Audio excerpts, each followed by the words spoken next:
ಒಬ್ಬ ಭಕ್ತ ತನ್ನ ಭಕ್ತಿಗಾಗಿ ಸ್ವಂತ ತಲೆಗಳನ್ನೇ ಶಿವನಿಗೆ ಅರ್ಪಿಸಿದ. ಕೊನೆಗೆ ಶಿವನೇ ಅವನಿಗೆ ಜಗತ್ತಿನ ಅತ್ಯಂತ ಶಕ್ತಿಶಾಲಿ ಆತ್ಮಲಿಂಗವನ್ನು ಕೊಟ್ರು. ಆದರೆ ಕೇವಲ ಒಬ್ಬ ಪುಟ್ಟ ಬಾಲಕನಿಂದ ರಾವಣನು ಸೋತನು. ಆ ಬಾಲಕ ಯಾರು? ಆತ್ಮಲಿಂಗಿಂದು ಗೋಕರ್ಣದಲ್ಲೇ ಯಾಕಿದೆ? ಈ ರೋಚಕ ಕಥೆಯನ್ನು ತಿಳಿಯೋಣ. ಒಂದು ದಿನ ರಾವಣನು ತನ್ನ ಅರಮನೆಯಲ್ಲಿ ನಡೆದ ಒಂದು ಘಟನೆಯನ್ನು ನೋಡಿದನು. ಓಂ ನಮಃ ಶಿವಾಯ. ಮಹಾದೇವ, ನಿಮ್ಮ ಕೃಪೆ ಸದಾ ನಮ್ಮ ಮೇಲೆ ಇರಲಿ. ತನ್ನ ತಾಯಿ ಭಕ್ತಿಯಿಂದ ಶಿವನ ಆರಾಧನೆ ಮಾಡುತ್ತಿರುವುದನ್ನು ಕಂಡ ರಾವಣನ ಮನಸ್ಸಿನಲ್ಲಿ ಒಂದು ಆಲೋಚನೆ ಮೂಡಿತು. ನನ್ನ ತಾಯಿ ಪ್ರತಿದಿನ ಶಿವನ ಪೂಜೆ ಮಾಡುತ್ತಾರೆ. ಆದರೆ ನಾನು ಸ್ವತಃ ಶಿವನ ಆತ್ಮಲಿಂಗವನ್ನೇ ಲಂಕೆಗೆ ತಂದರೆ ಆಗ ನನ್ನ ತಾಯಿಯ ಸಂತೋಷಕ್ಕೆ ಪಾರವೇ ಇರುವುದಿಲ್ಲ ಮತ್ತು ನಾನು ಕೂಡ ಅಜೇಯನಾಗಬಹುದು ಎಂದು ನಿರ್ಧರಿಸಿದ ರಾವಣನು ಹಿಮಾಲಯದತ್ತ ಪ್ರಯಾಣ ಬೆಳೆಸಿದನು. ಅಲ್ಲಿ ಮಹಾದೇವನನ್ನು ಒಲಿಸಿಕೊಳ್ಳಲು ಕಠಿಣ ತಪಸ್ಸು ಆರಂಭಿಸಿದನು. ದಿನಗಳು ಕಳೆದವು, ತಿಂಗಳುಗಳು ಕಳೆದವು, ವರ್ಷಗಳೂ ಕಳೆದವು. ಆದರೆ ಶಿವನು ಪ್ರತ್ಯಕ್ಷನಾಗಲಿಲ್ಲ. ತನ್ನ ಭಕ್ತಿಯನ್ನು ಸಾಬೀತುಪಡಿಸಲು ರಾವಣನು ತನ್ನ ಒಂದು ತಲೆಯನ್ನು ಕತ್ತರಿಸಿ ಶಿವನಿಗೆ ಅರ್ಪಿಸಿದನು. ಆದರೂ ಶಿವನು ಪ್ರತ್ಯಕ್ಷನಾಗಲಿಲ್ಲ. ಹೀಗೆ ಒಂದರ ಹಿಂದೆ ಒಂದರಂತೆ 9 ತಲೆಗಳನ್ನು ಅರ್ಪಿಸಿದನು. 10ನೇ ತಲೆಯನ್ನು ಅರ್ಪಿಸಲು ಮುಂದಾದ ಕ್ಷಣ ಒಂದು ದಿವ್ಯ ಬೆಳಕಿನ ಮುಖಾಂತರ ಶಿವನು ಪ್ರತ್ಯಕ್ಷನಾಗಿ, ನಿಲ್ಲು ರಾವಣ, ನಿನ್ನ ಭಕ್ತಿ ನನ್ನನ್ನು ಸಂತೋಷಪಡಿಸಿದೆ. ಬೇಡು, ಏನು ವರ ಬೇಕು? ರಾವಣನು ಕೈಮುಗಿದು ವಿನಯದಿಂದ ಉತ್ತರಿಸಿದನು. ಪ್ರಭು, ನನಗೆ ನಿಮ್ಮ ಆತ್ಮಲಿಂಗವನ್ನು ದಯಪಾಲಿಸಿ ಅದನ್ನು ಲಂಕೆಗೆ ತೆಗೆದುಕೊಂಡು ಹೋಗಿ ಪ್ರತಿಷ್ಠಾಪಿಸಿ ಸದಾಕಾಲ ನಿಮ್ಮ ಆರಾಧನೆ ಮಾಡಬೇಕೆಂಬ ಆಸೆ ನನ್ನದು. ಶಿವನು ಕ್ಷಣಕಾಲ ಮೌನವಾಗಿ ಯೋಚಿಸಿದರು. ನಂತರ ಹೇಳಿದರು, ರಾವಣ, ನಾನು ಆತ್ಮಲಿಂಗವನ್ನು ನಿನಗೆ ನೀಡುತ್ತೇನೆ. ಆದರೆ ಒಂದು ಷರತ್ತು ಇದೆ. ಪ್ರಭು, ಆ ಷರತ್ತು ಏನು? ದಯವಿಟ್ಟು ತಿಳಿಸಿ. ನಿಮ್ಮ ಆಜ್ಞೆಯನ್ನು ನಾನು ತಪ್ಪದೇ ಪಾಲಿಸುತ್ತೇನೆ. ಈ ಆತ್ಮಲಿಂಗವನ್ನು ಲಂಕೆಗೆ ತಲುಪುವವರೆಗೆ ಭೂಮಿಯ ಮೇಲೆ ಇಡಬಾರದು. ಒಮ್ಮೆ ನೆಲಕ್ಕೆ ಇಟ್ಟರೆ ಅದು ಅಲ್ಲಿಯೇ ಸ್ಥಿರವಾಗಿ ನೆಲೆಸುತ್ತದೆ.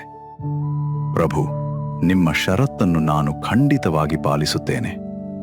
ಯಾವ ಕಾರಣಕ್ಕೂ ಆತ್ಮಲಿಂಗವನ್ನು ಭೂಮಿಯ ಮೇಲೆ ಇಡುವುದಿಲ್ಲ. ಆಗ ಶಿವನು ಆತ್ಮಲಿಂಗವನ್ನು ರಾವಣನಿಗೆ ದಯಪಾಲಿಸಿದರು. ಅದೇ ಕ್ಷಣದಲ್ಲಿ ಭಕ್ತಿಯಿಂದ ಅರ್ಪಿಸಿದ್ದ ರಾವಣನ 9 ತಲೆಗಳು ಮತ್ತೆ ಮೊದಲಿನಂತೆ ಅವನ ದೇಹಕ್ಕೆ ಸೇರಿಕೊಂಡವು.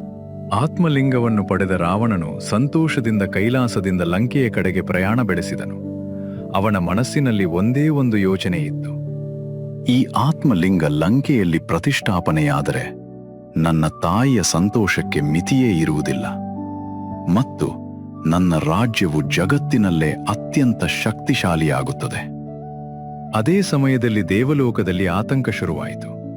ದೇವತೆಗಳೆಲ್ಲರೂ ಒಟ್ಟಾಗಿ ವಿಷ್ಣುವಿನ ಬಳಿಗೆ ತೆರಳಿ ಹೇಳಿದರು, ಪ್ರಭು, ರಾವಣನು ಆತ್ಮಲಿಂಗವನ್ನು ಲಂಕೆಗೆ ತೆಗೆದುಕೊಂಡು ಹೋಗುತ್ತಿದ್ದಾನೆ. ಅದು ಲಂಕೆಯಲ್ಲಿ ಪ್ರತಿಷ್ಠಾಪನೆಯಾದರೆ ಅವನನ್ನು ಸೋಲಿಸುವುದು ಅಸಾಧ್ಯವಾಗುತ್ತದೆ. ವಿಷ್ಣು ಕ್ಷಣಕಾಲ ಯೋಚಿಸಿ ಹೇಳಿದರು, ಚಿಂತಿಸಬೇಡಿ, ಇದರ ಪರಿಹಾರವನ್ನು ನಾನು ಕಂಡುಕೊಡುತ್ತೇನೆ.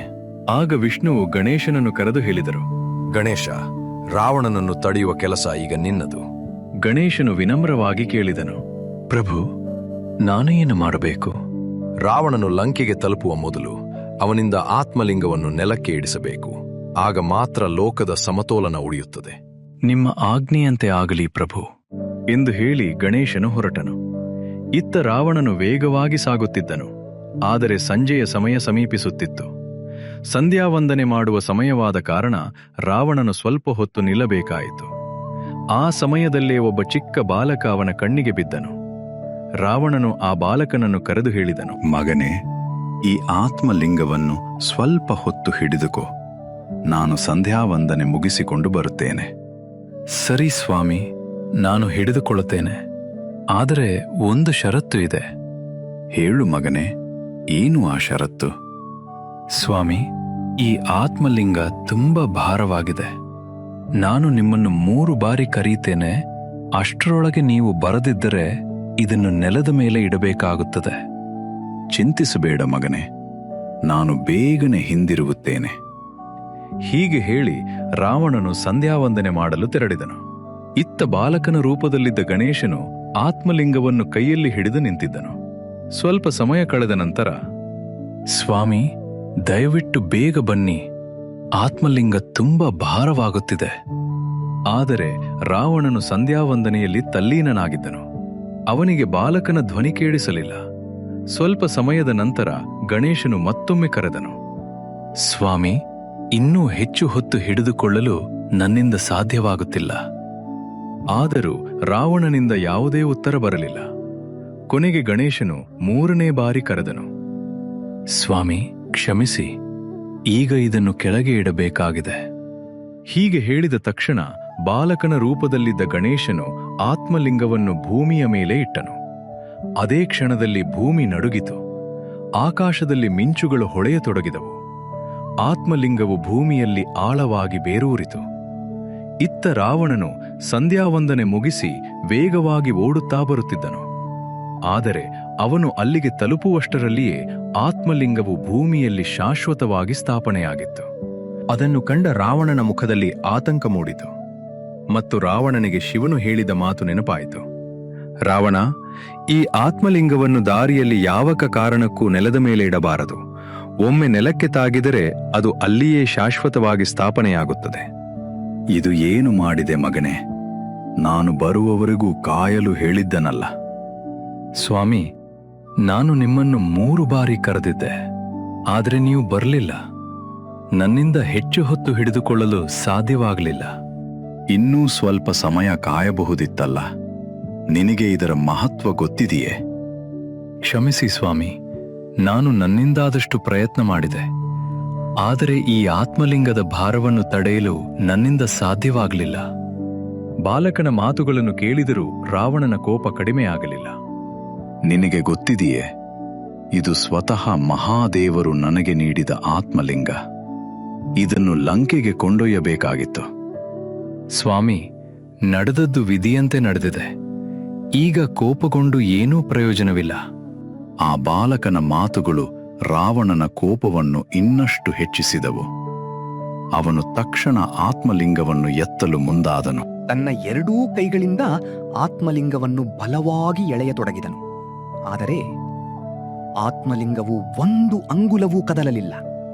ರಾವಣನು ತನ್ನ ಸಂಪೂರ್ಣ ಶಕ್ತಿಯನ್ನು ಪ್ರಯೋಗಿಸಿದನು. ಒಮ್ಮೆ, ಮತ್ತೊಮ್ಮೆ, ಎಷ್ಟೇ ಪ್ರಯತ್ನಿಸಿದರೂ ಆತ್ಮಲಿಂಗ ತನ್ನ ಸ್ಥಾನದಿಂದ ಅಲುಗಾಡಲಿಲ್ಲ. ಕೋಪಗೊಂಡ ರಾವಣನು, ನನ್ನ ಶಕ್ತಿಗೆ ಇಡೀ ಲೋಕವೇ ನಡುಗುತ್ತದೆ, ಆದರೆ ಈ ಆತ್ಮಲಿಂಗ ಮಾತ್ರ ಏಕೆ ಕದಲುತ್ತಿಲ್ಲ? ಕೋಪದ ಭರದಲ್ಲಿ ರಾವಣನು ಮತ್ತೊಮ್ಮೆ ತನ್ನ ಸಂಪೂರ್ಣ ಬಲದಿಂದ ಆತ್ಮಲಿಂಗವನ್ನು ಎಳೆದನು.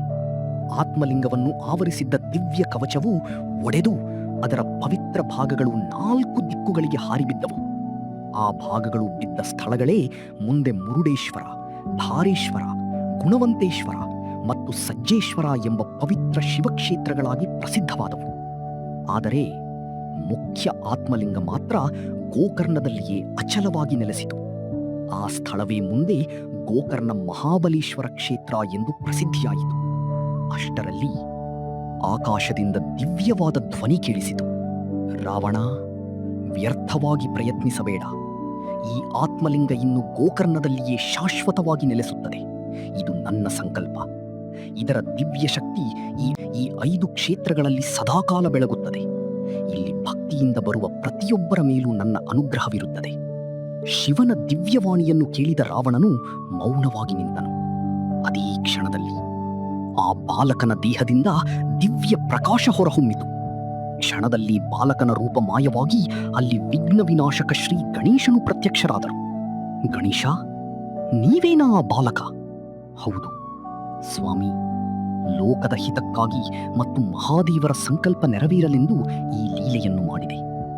ಭಕ್ತಿ ಶ್ರೇಷ್ಠ, ಆದರೆ ಅಹಂಕಾರ ಸೇರಿಕೊಂಡಾಗ ದೇವರ ಇಚ್ಛೆಯನ್ನು ಯಾರೂ ಬದಲಾಯಿಸಲಾರರು. ಪ್ರಭು, ನನ್ನ ತಪ್ಪನ್ನು ಕ್ಷಮಿಸಿ. ನಿಮ್ಮ ಇಚ್ಛೆಯೇ ಪರಮಸತ್ಯ. ನಿಮ್ಮ ಕೃಪೆಯೇ ನನಗೆ ಸಾಕು. ಅಂದಿನಿಂದ ಇಂದಿನವರೆಗೂ ಗೋಕರ್ಣದ ಶ್ರೀ ಮಹಾಬಲೇಶ್ವರ ಹಾಗೂ ಮುರುಡೇಶ್ವರ, ಧಾರೇಶ್ವರ, ಗುಣವಂತೇಶ್ವರ ಮತ್ತು ಸಜ್ಜೇಶ್ವರ ಕ್ಷೇತ್ರಗಳು ಶಿವಭಕ್ತರಿಗೆ ಅತ್ಯಂತ ಪವಿತ್ರ ಯಾತ್ರಾ ಸ್ಥಳಗಳಾಗಿವೆ. ಈ ಕಥೆ ನಮಗೆ ಹೇಳುವುದೊಂದೇ, ರಾವಣನಷ್ಟು ಬಲಶಾಲಿಯಾಗಿದ್ದವನು ಕೊನೆಗೆ ದೇವರ ಇಚ್ಛೆಯ ಮುಂದೆ ತಲೆ ಬಾಗಲೇಬೇಕಾಯಿತು. ಹಾಗಾದರೆ ನಮ್ಮ ಜೀವನದಲ್ಲೂ ಎಷ್ಟೇ ಯಶಸ್ಸು, ಶಕ್ತಿ ಅಥವಾ ಸ್ಥಾನಮಾನ ಸಿಕ್ಕರೂ ಅಹಂಕಾರವನ್ನಲ್ಲ, ವಿನಯವನ್ನ ಅಳವಡಿಸಿಕೊಂಡರೆ ಮಾತ್ರ ಜೀವನ